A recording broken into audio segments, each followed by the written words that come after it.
पिछले वीडियो में ये एक सवाल रह गया था कि पेट्रोल को जीएसटी में कवर क्यों नहीं किया गया है, तो ये वीडियो उसी के रिगार्डिंग है। तो अगर अभी तक आपने मेरे चैनल को सब्सक्राइब नहीं किया है या पिछले वीडियो नहीं देखी है तो यहाँ पे आई बटन है, वहां पे आप क्लिक करके चेक कर सकते हो और फिर इस वीडियो को देख सकते हो। तो इस वीडियो का सवाल यही है कि पेट्रोल को अभी तक जीएसटी में कवर क्यों नहीं किया हुआ है। हमारी सेंट्रल गवर्नमेंट ने थोड़े प्रोडक्ट्स को कवर कर लिया है जीएसटी में, जैसे कि केरोसिन, लिक्विफाइड पेट्रोलियम गैसेस जिसमें कुकिंग गैस आ जाता है, फर्नेस ऑयल आ जाता है, ये सारी चीजें जीएसटी में कवर्ड है। But crude oil, aviation turbine fuel, petrol, diesel, ये सारी चीजें जीएसटी से अभी भी बाहर है। पेट्रोलियम प्रोडक्ट्स कॉन्स्टिट्यूशनली जीएसटी के अंडर कवर्ड है। According to section 279A sub section 5 of constitution provides कि जीएसटी काउंसिल कभी भी रिकमेंड कर सकता है कि कौन से डेट से पेट्रोलियम प्रोडक्ट्स को जीएसटी के अंडर लाना है। बट सबसे बड़ा प्रॉब्लम यह है कि state government and central government in दोनों को इस पेट्रोल के अमाउंट में से काफी बड़ा हिस्सा एक टैक्स के फॉर्म में जाता है। Central government excise and road cess लेती है और स्टेट गवर्नमेंट वैट के फॉर्म में टैक्स लेती है। तो जैसे कि हमने पिछले वीडियो में भी देखा था कि सेंटर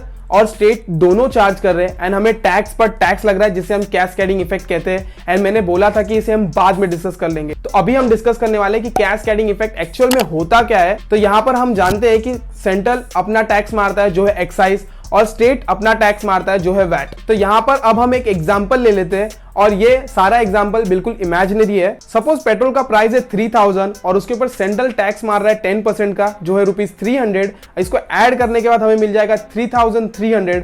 अब इसके ऊपर वैट लगेगा 10% का जो कि स्टेट का होता है, जो कि अमाउंट देता है 330 रुपीज। तो अपना टोटल अमाउंट हो जाता है 3630 रुपीज। अब हम सेम एग्जांपल ले लेते हैं जीएसटी के लिए। तो जीएसटी सीधा फ्लैट 20% मार देते हैं। तो आप देख सकते हो यहाँ पे सिर्फ 600 रुपीज होता है और टोटल होता है 3600।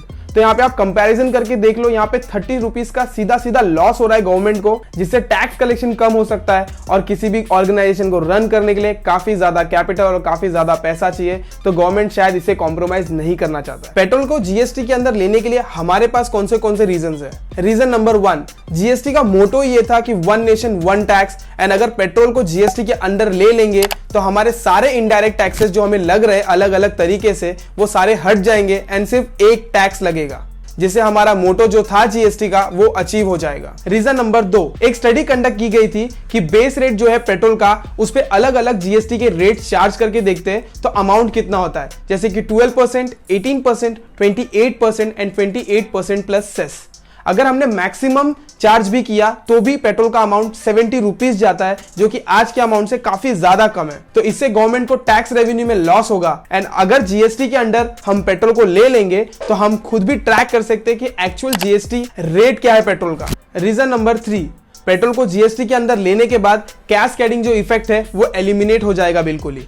कैस्केडिंग इफेक्ट में यही होता है कि टैक्स पर टैक्स लग रहा है, जैसे कि सेंट्रल का टैक्स और फिर उसके ऊपर लगता है वैट का टैक्स। तो जब जीएसटी लगेगा तो सिर्फ एक टैक्स लगेगा, जैसे कि हमने पहले के एग्जांपल देखा, नॉर्मल और जीएसटी में 30 रुपीज का डिफरेंस आ रहा है। तो वो जो 30 रुपीज है वो कैस्केडिंग इफेक्ट की वजह से आ रहा है। तो जब पेट्रोल जीएसटी के अंदर आ जाएगा तो ये कैस्केडिंग इफेक्ट हट जाएगा और जो भी हमारा एक्स्ट्रा पैसा जा रहा है या फिर जो टैक्स के ऊपर टैक्स लग रहा है वो हमारा बच जाएगा। तो इससे एक और फायदा होगा फर्म्स को, अगर वो पेट्रोलियम प्रोडक्ट्स को अपने बिजनेस पर्पस के लिए यूज कर रहे हैं तो इनपुट टैक्स क्रेडिट के लिए क्लेम कर सकते हैं। तो अगर इतना सारा प्रॉफिट है लोगों के लिए पेट्रोल को जीएसटी में लेने से, तो प्रॉब्लम क्या है? तो सबसे पहले सबसे बड़ा प्रॉब्लम यह है कि पेट्रोल 62% सेंट्रल को देता है टैक्स एंड 42% स्टेट को। एंड यहाँ पर हमने पिछले वीडियो में देख लिया था कि पेट्रोल कितना ज्यादा सपोर्ट कर रहा है गवर्नमेंट को रेवेन्यू जनरेट करने के लिए।